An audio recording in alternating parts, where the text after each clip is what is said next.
get low when the whistle go.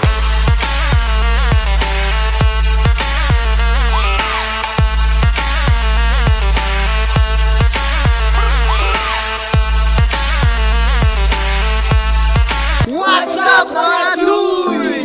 So niabot gyud og 1,000 comment tong amuang gi-post. Ako ra din gi-share. So dako ay kong problema karon ginasulod ko sa usa ka bangag galisod og gawas.